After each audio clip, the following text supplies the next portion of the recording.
Together we can show the world what we can do. You are next to me and I'm next to you. Pushing on through until the battle's won. No one's gonna give nothing to us. Into each other we put our trust. Standing united after the fight is done.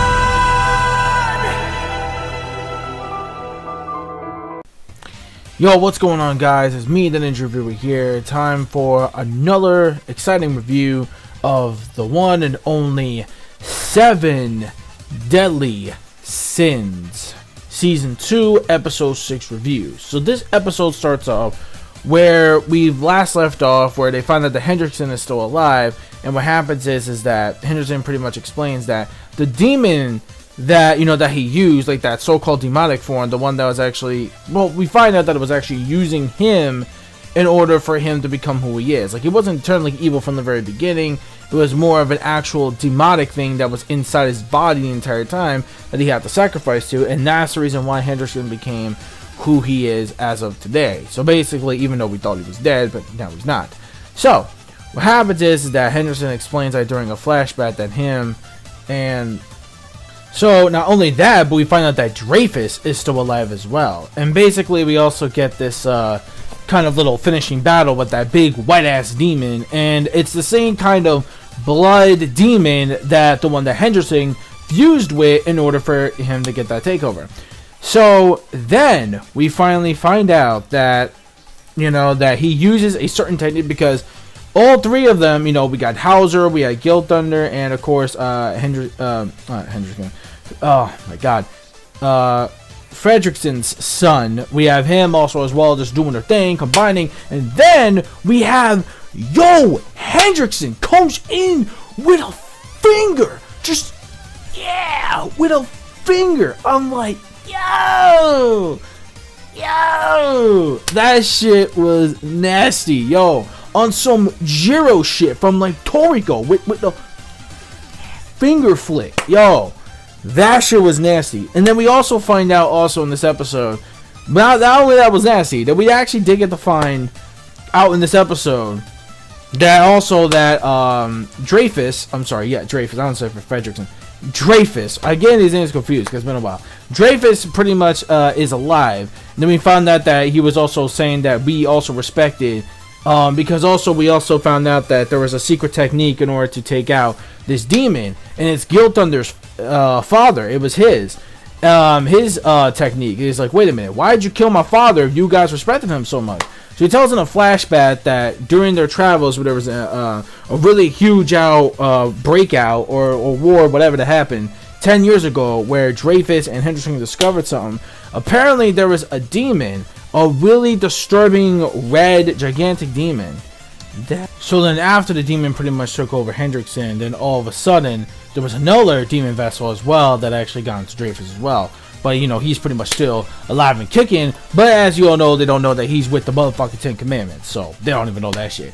But anyways, while we're going on there, we also do find out that they were actually sent to kill Zeratus, and they put the blame on the 7 Deadly Sins because there was a demon called Florande, I believe his name is, I kind of forget or whatever, is that same demon, the one that they saw, that demon, that nasty thing they saw in the cave, was the same one that actually killed Meliodas' lover 16 years ago. So that's also something that we found out as well. So that was actually some pretty heartwarming shit. But that Hendrickson was learning the technique, from, so that's why, Hendrickson also knows the technique from Gilthunder's father. So meanwhile, also we find out also that Meliodas and everybody else is starting to finally get better again and everything. So they're pretty much all healing up. Of course, Arthur just crying and be like, yo, man, just man up, dude. Like, don't worry about it, man. Don't worry about it. Look, man, they're gonna be okay. Everything is all good. They're the 7 Deadly Sins. They're just that strong. So it's all good. Luckily, and I mean luckily, it's all thanks to Gowder. And if it wasn't for Gowder, they would have been fucked. So Gowder pretty much, what happened was that Gowder screwed up Galen's mind. Galen, the Super Mario, let's go jump, the Mario jump. Like, this dude has been mastering Mario in Super Smash Brothers Melee. Just, Mario jumps for days, just skyrocket.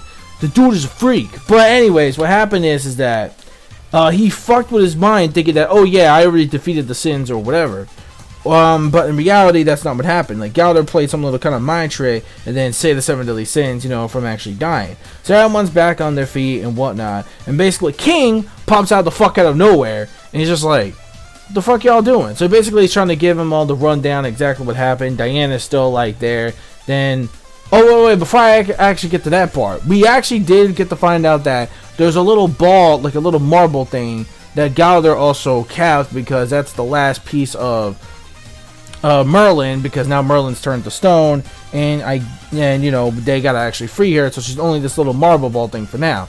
So basically, she explains that if we're actually gonna need, I mean, there is someone that's actually so damn incredibly powerful that we're gonna need him, because the 10 Commandments combined alone against you guys, nah, man, it's not happening. You guys are just definitely not strong enough to actually defeat or even kill one of the 10 Commandments. So that's why we need to find ESCANOR. ESCANOR, man. Yeah, praise the sun. Praise the... Yo, I kind of got a little bit spoiled on ESCANOR in the manga, but yo, this dude, oh man, I've seen... Yo, let's go. I cannot wait for ESCANOR's appearance, man. ESCANOR's appearance is just gonna be nasty. I cannot wait for this man's appearance. So basically, that's what they need to do. They need to find him to combine his power, because he said he's just a fucking beast overall. So that's what they have to do. And then finally at the very end, King just pops out of nowhere in the portal, because I guess it just happened. And then all of a sudden at the very end, Diana finally decides to wake up, not Diana, King decides to wake up Diana, and she's like, who are you again? Nani? And that's where the episode ends off. So yeah, when it comes to this episode, I kind of love the bit of the beginning of just Hendrickson finger, but everything else is pretty much our exposition, just explaining everything of the story. Still pretty cool setup hype, but other than that, nothing to really write home about, just saying. But no, actually no, we did get some very important information. We actually got some very important flashback information about like why Dreyfus or Hendrickson, whatever, or why they had to kill GILTHUNDER's father, and all this was planned out, etc, etc. So that was some pretty important shit. So we got that. But overall, I give the episode like a 4 out of 5. It was a pretty damn good episode. Overall, the first time I ever gave this season already just like a 4 out of 5 episode, but still, next week's episode looks like we are starting to finally head things off now when it comes to like finding ESCANOR. So we're looking for, I was gonna say Escaflowne, but that's a different anime. Let me know your thoughts in the comment section below of this week's episode, The 7 Deadly Sins, Season 2, Episode 6. See you guys next week for Episode 7, because that's pretty much the only anime I'm going to be reviewing, because there's no Super or One Piece next week. So don't forget to rate, comment, and subscribe as always. Click that bell to join the squad. Follow my social media plugins and my gamer tags as well. Peace, soul, love, chicken grease, and the sky is the limit. And manga fans, keep supporting Rich Reader What You Watch, and I'll see you guys next week.